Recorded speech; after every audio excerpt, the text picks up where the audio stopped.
का विरह सहा है।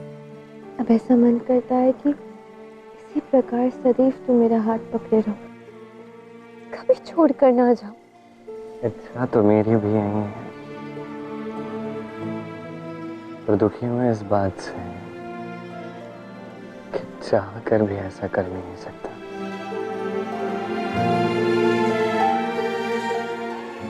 ऐसा नहीं है कृष्ण, जिन्हें प्रेम चाहिए होता है उन्हें प्रेम देते हो, जिन्हें सहायता चाहिए होती है उनकी सहायता करते हो। और मेरा जन्म दिवस, कितना अद्भुत उत्सव मनाया तुमने उस दिन, अपने कर्म चक्र में फंसने के बाद भी। और एक मैं हूँ जो प्रतिदिन कोई ना कोई इच्छा तुम्हारे सामने प्रकट कर ही देती हूँ। कितनी कठिनाइयां होती होंगी तुम्हें, कितना थक जाते होगे ना तुम। नहीं, तुम्हारी इच्छाएं पूर्ण करने से मेरी थकान हटती है राधे, बढ़ती नहीं। अब तुम भी अपनी थकान हर लो, तुम भी थोड़ी निद्रा प्राप्त कर लो। नहीं कृष्ण, जब सोती हूँ तो केवल एक ही मृत्यु स्वप्न आता है, और जब जागती हूँ तो तुम्हें जीवित देखती हूँ। केवल एक ही भय रहता है कि कहीं तुम्हें खो ना दूं। कैसे सो जाऊं कृष्ण? मेरा हाथ पकड़ के सोओगी तो अच्छी निद्रा भी आएगी, दूसरे स्वप्न भी नहीं आएंगे। ये स्वप्न क्या है राधे? क्या ये सत्य होने वाला है? पता नहीं। अब भविष्य में क्या होने वाला है उसकी कल्पना करके आज के आनंद को खो देना भला कहाँ की बुद्धिमानी है?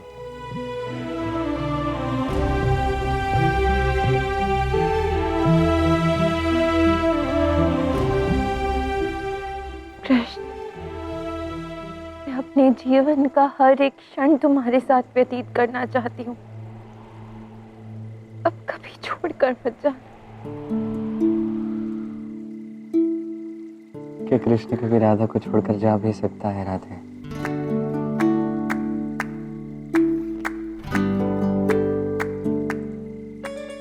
अपने धर्म और कर्म के लिए अनेकों बार गए हो कृष्ण, किंतु इस बार मत जाना।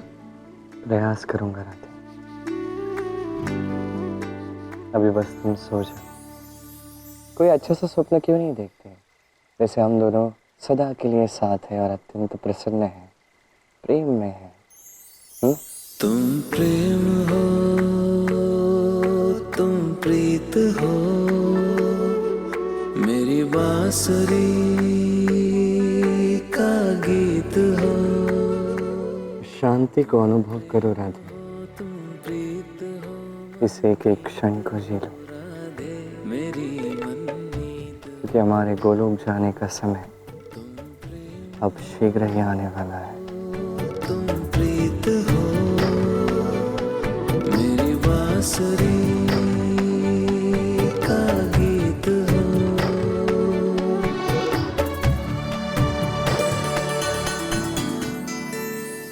तुमसे कहा था ना कि मैं उस व्यक्ति को ढूंढ रहा हूं जो कृष्ण वध का कारण बन सके। मिला कोई? नहीं, परंतु इस खोज में मैंने एक वन को खोज लिया है जहां इतनी नकारात्मकता है कि वो कृष्ण के अंत का स्थान बन सकता है। मेरे इस जीवन काल का समय पूर्ण होने का समय आ गया है, और ये सब जो हो रहा है उसी का संकेत है दाऊ। आपका भय, राधा की चिंता, सांब और शुक्राचार्य का ये षड्यंत्र, यदुवंशियों के मध्य में इस प्रकार विवाद होना, उनके संबंधों में इस प्रकार का संघर्ष, ये और क्या है? ये संकेत है, संकेत इस यात्रा के अंत का।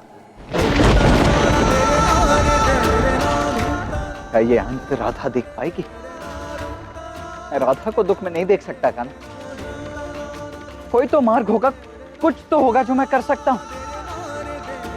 किसी प्रकार से इस अंत को, इस विपदा को कुछ समय के लिए तो रोका जा सकता होगा। नहीं बता सकता। इस नियति के नियम इन्होंने नारायण को भी तो बांध रखा है तो आप चिंता मत कीजिए, ये बात किसी को भी ज्ञात नहीं होगी। मैं शुक्राचार्य को किसी को भी नहीं। ये भविष्य यदि कोई देख सकता है तो वो है केवल राधा, और मैं आशा करता हूं कि वो इसे देखने का कभी प्रयास भी ना करे।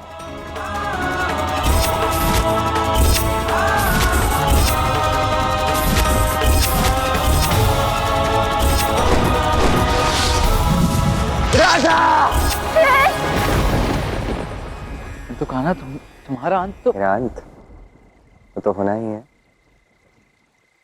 कर्म चक्र का पहिया जब आगे बढ़ता है तो उससे कोई नहीं रोक सकता। आरंभ है तो अंत भी होगा ही था। तो इसका अर्थ ये है कि उनका अंत महल में नहीं होगा। नहीं, वो स्थान केवल वो वन हो सकता है। तुम ज्ञात करो उस वन में कौन है ऐसा जो कृष्ण को मार सकता है। ढूंढने में समय क्यों व्यर्थ करना गुरुदेव?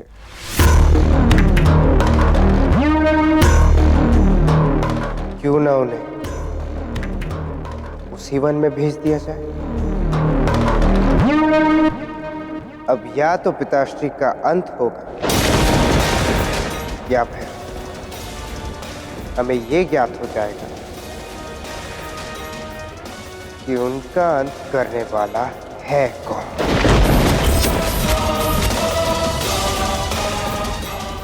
अंततः अब मेरी विजय होगी। अब वासुदेव श्री कृष्ण को मुझसे कोई भी नहीं बचा सकता।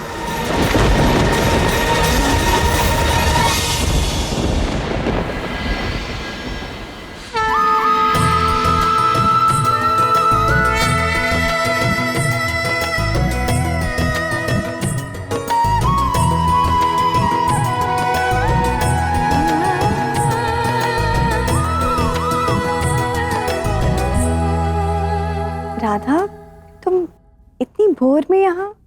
हाँ रुक्मिणी, मैं तुमसे कुछ महत्वपूर्ण बात करने आई थी। किंतु तुम ये सब क्या कर रहे हो?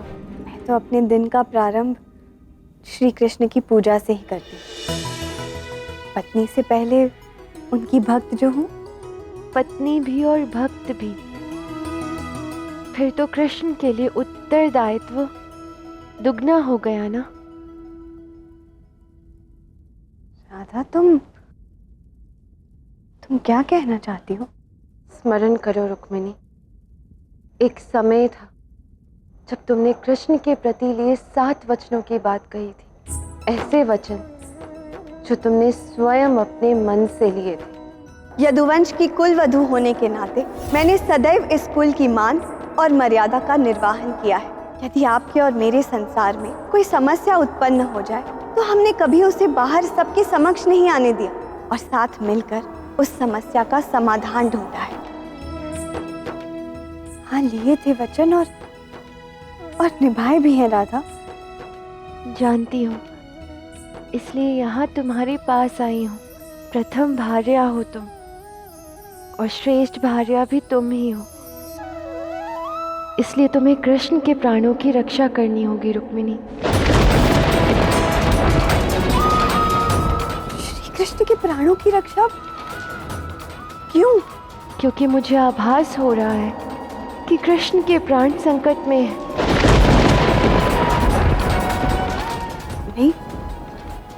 नहीं राधा, जो संसार को हर संकट से बचाते हैं वो उनके प्राण संकट में कैसे हो सकते हैं राधा? यही सत्य है रुक्मिणी। कृष्ण सब जानता है, किंतु वो हमें कुछ बताएगा नहीं, क्योंकि वो हमें कष्ट नहीं पहुंचाना चाहता। पर तुम यदि कृष्ण से उसके एक भक्त के नाते, एक भार्या के नाते पूछो तो उसे बताना ही होगा। कि उसके अंत का कारण क्या है, कब, कहाँ, कैसे, किस समय। पूछोगी ना मेरे लिए? अवश्य पूछूंगी, तुम्हारे लिए ही नहीं, मेरे लिए भी। श्री कृष्ण का अंत हम दोनों मिलकर रोकेंगे राधा।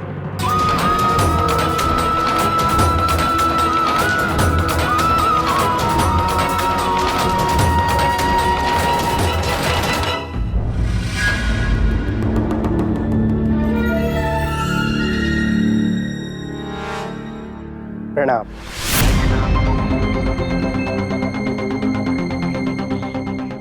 मेरे पास एक चिंतित कर देने वाली सूचना है। मुझे लगा कि द्वारकाधीश यहाँ होंगे, किंतु कोई बात नहीं, आप दोनों तो यहाँ हैं, आप दोनों उन्हें समझा पाएंगे। क्या सूचना है? द्वारका के निकट एक वन है जिसके शासक की एक समस्या है, और उसका कहना है कि द्वारकाधीश सबका ध्यान रखते हैं, किंतु वन प्रदेश का नहीं। और इसी कारणवश वहाँ के पेड़ पौधे, पशु पक्षी और यहाँ तक कि वहाँ की प्रजा भी उनका विरोध कर रही है। और प्रजा के विरोध करने का अर्थ है कि हमारे राजा अर्थात श्री कृष्ण पर संकट आ सकता है।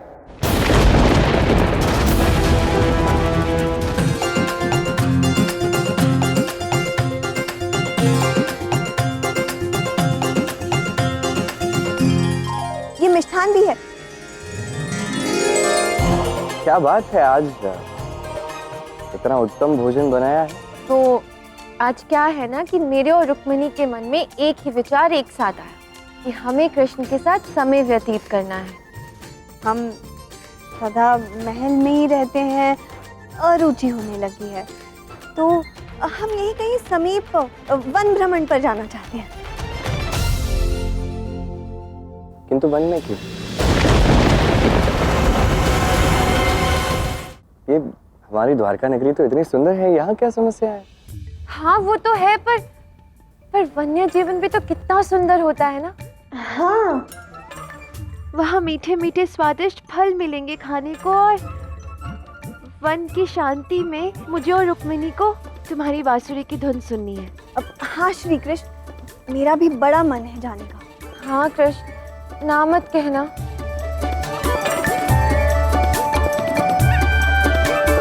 अब इतना स्वादिष्ट भोजन खिलाया है तो ना कैसे कह सकता हूँ।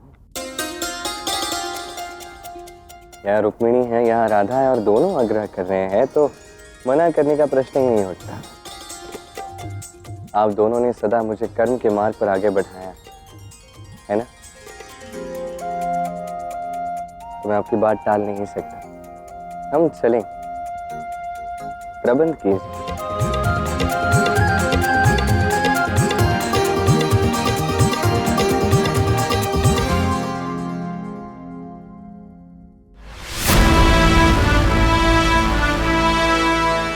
हम कर्म के मार्ग पर तुम्हें आगे ही तो बढ़ने नहीं देना चाहते ना कृष्ण, हम तो तुम्हें रोकना चाहते हैं।